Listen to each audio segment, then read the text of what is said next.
everybody, Quad Father here, back with you and for you for another episode of the Quadcast. Today we're talking about weight loss and GLP-1s. About me, my name is John Brown, owner and founder of Empirical Fitness, based out of Austin, Texas. But we do not just stay in Austin, Texas. I often travel and speak at conventions here and there, and I work with people remotely and virtually. So these are a myriad of ways you can contact me, get at me, follow me, and interact with me, including email, Instagram, and the Nerds with Weights Facebook group. So, what are GLP-1 agonists is the long term, and to sum them up quickly, they're prescription medication. They were originally used to treat diabetes, but now they're used to help manage weight for a lot of people. And by manage weight, I mean keep weight at a constant place and or help people lose weight. So how it works, they mimic the GLP-1 hormone in your body. It stimulates insulin production, it slows gastric emptying and digestion, and it affects hunger symptoms via neural pathways. So there's a lot of different ways this drug is benefiting you and or helping you, making sure that you're able to either lose weight or manage your current weight. So how they help? They regulate food intake, they improve glycemic control, they minimize hunger symptoms, and they lower cardiovascular risks. So I would like to note that a couple of these, the lowest cardiovascular risk, I think, was only seen in like a specific population and isn't like a definite thing you should be like experiencing. Like, oh, I have cardiovascular problems, I should definitely go on like Ozempic or something like that. It's not exactly like how that works.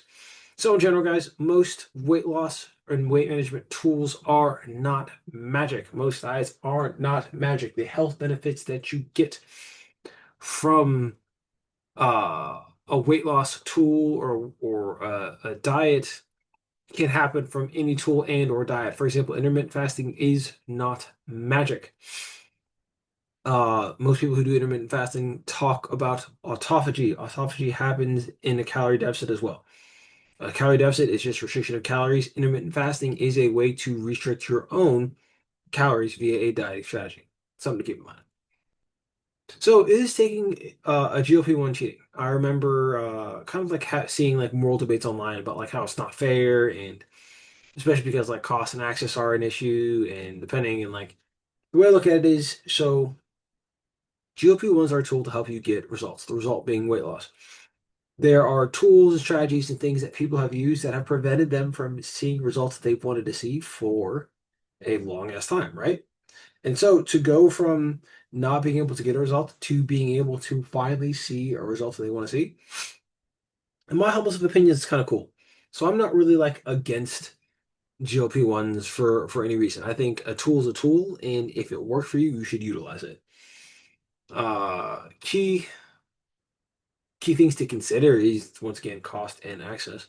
I remember I dated a lady once, and she, because I'm a strength and conditioning coach, there was some kind of miscommunication where she thought that I felt some type of way of her using Ozempic in order to facilitate her weight loss. And I'm like, no, get it how you live it. Like weight loss strategies, diets, whatever weight management strategy you use, it's hard. It will come with its own array of challenges and skills that you'll need to accrue and acquire and experience in order to make sure it works for you and maintain the progress that you've gotten. So I don't think GLP-1s are cheating. I think GLP-1s are a pretty solid solution for people who who essentially are like on the overweight to the obesity side, who have either like high stress jobs. Like I've got a client personally whom is like an upper executive within like a company. She participates in a sport, so she only gets like 4 hours of sleep a night, and she's in meetings all day and stress and this and that. And so like if you're under like high amounts of stress, your mental fortitude in order to like either A, track your calories or B, adhere to some kind of diet isn't there. It's non-existent. So like a GLP-1 would be the perfect solution because that quiets the food noise that she normally can't quiet herself. So even as a strength and conditioning coach, someone who does nutrition coaching and helps someone lose weight, I'm not against GLP-1s. I think they're a pretty useful tool and a solution for a lot of people who've wanted results who feel like they've tried everything and this can finally be something that works for them. So clinically proven benefits from what we've seen, weight loss, reductions in HbA1cs, reduction in cardiovascular events, reduction in fatty liver disease, and positive effects for sleep apnea. So technically, in my humblest of opinions, I believe the HbA1c reduction, the reduction in cardiovascular events, fatty liver disease, and sleep apnea are all results of weight loss. Most people who have taken Ozempic, Wegovy, Manjaro, or one of the GLP-1 agonists lose on average about 15% of their like starting body weight, which is a huge amount. In doing so, would obviously have some positive health benefits that usually come to people who are overweight and or obese. For those of you who don't know what HbA1c is, it's a measurement for blood sugars or for sugar in the blood sugar levels. And so if you are someone who's worried about being diabetic or pre-diabetic, that's like a number that you would like look at. So, like any tool, there are side effects that you have to consider or things that you should consider as someone trying to utilize a specific tool. Gastrointestinal stress is something that might happen for those of you who take a GLP-1. Now, the stress may not be that bad. It does vary for person, and I believe it does vary whether you take like the pill form or injection site form. So that may vary. Reduce appetite. Technically, that's the effect you're looking for, right? That's the positive pro that we want from GLP-1. Injection site pain is something that I've that people have complained about, and obviously potential increase in resting heart rate. This was seen in a very small percent of the population. It is not like something I think most people have to fear. Obviously, if you're on a GLP-1, you will consult your physician, and they'll be able to give you a much more in-depth look at this. Um, my only worry is a good example would be like my pops. My pops, how to best say this? He's someone who's never turned down a drink. I love my pops, but if one thing he needs to do whenever he gets social, he's gonna have himself a drink, whether it be a beer, some fancy tequila, something like that. And it was really funny because he took me out to lunch one day and he had like a margarita, and it made him so full that he couldn't eat lunch. And I just thought it was like the funniest experience ever. That like that gastrointestinal stress ended up affecting him that way. Some drawbacks beyond the side effects. Cost and access. Branded GLP-1s can be expensive as far as like insurance coverage. For some people in some populations, insurance doesn't cover it. Uh, I remember my client who I just spoke to you about, who's like the higher up executive. Her insurance essentially like slimed her and was like, "Yeah, you should go see a nutritionist before we pay for this GLP-1." She was like, "I went to go see a nutritionist. It didn't work. Let me use this GLP-1." They were like, "Oh, well, you're actually not overweight enough. You're not obese." And so they're using that as a reason not to pay for a GLP-1. I apologize if you guys can hear a cat meowing. I literally just got a cat and she's wonderful. I hate to say it because I'm not a cat person. She is wonderful, but she's also very needy. Uh, People who have taken the GLP-1 and have stopped taking it have talked about experiencing re-weight gain post GLP-1 usage. So it's very common afterwards. So something to consider is the fact that once again, if you've lost a bunch of weight, something that happens, you have hormonal changes specifically in your body called leptin, and I believe the higher leptin is, the quieter food noise is, the lower it is, the more food noise we have because leptin is lower, ghrelin is higher. Yeah. So if you lose a bunch of weight, leptin levels become lower, food noise becomes louder, you eat more food. GLP-1s help quiet that. But once they're gone, that food noise is going to get louder.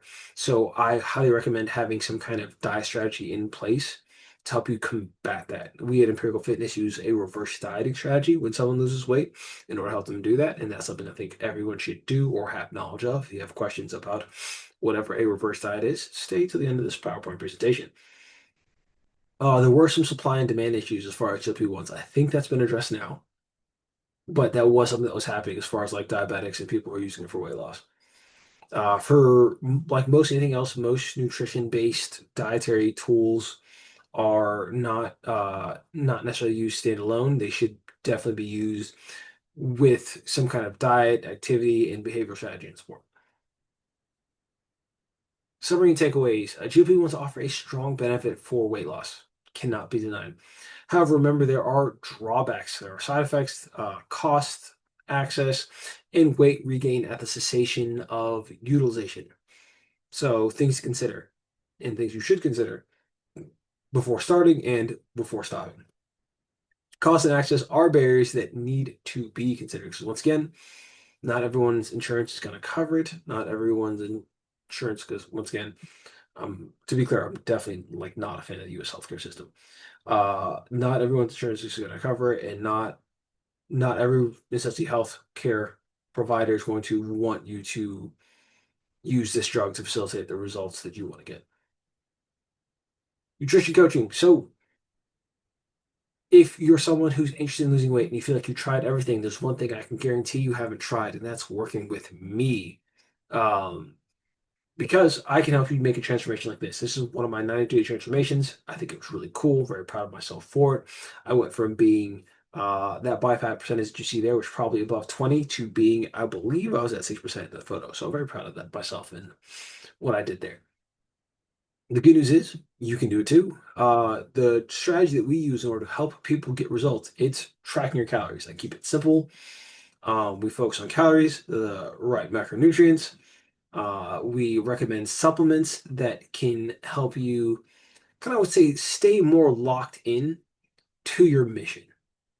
We understand that life gets in the way, and we plan for that. We help you plan around your birthday parties, events like Mother's Day, Christmas, the holidays, things like that. Like progress isn't linear, but the better prepared you are for a problem, the more likely the problem will not affect you. So saying that to say, definitely sign up for nutrition coaching. Myself or someone on my team will help you gain the results. And if you want to make a transformation like the one I have here, we're happy to help you do so. So this is the end of this presentation. Please hit a like button on this video just to let me know you care, because obviously I care about you because I made the video. And if you're someone new to my channel, definitely hit the subscribe button. I do not want you to miss a single episode of this podcast. And if you would like if you're interested in a specific topic, feel free to leave that in the comments. And I would love to make a podcast episode about it. I'm always looking to learn and research and do more stuff. So once again, thank you for joining me on this episode of the Quadcast. Hopefully you've learned a lot about GLP-1 and weight loss. And obviously, I'll see you guys.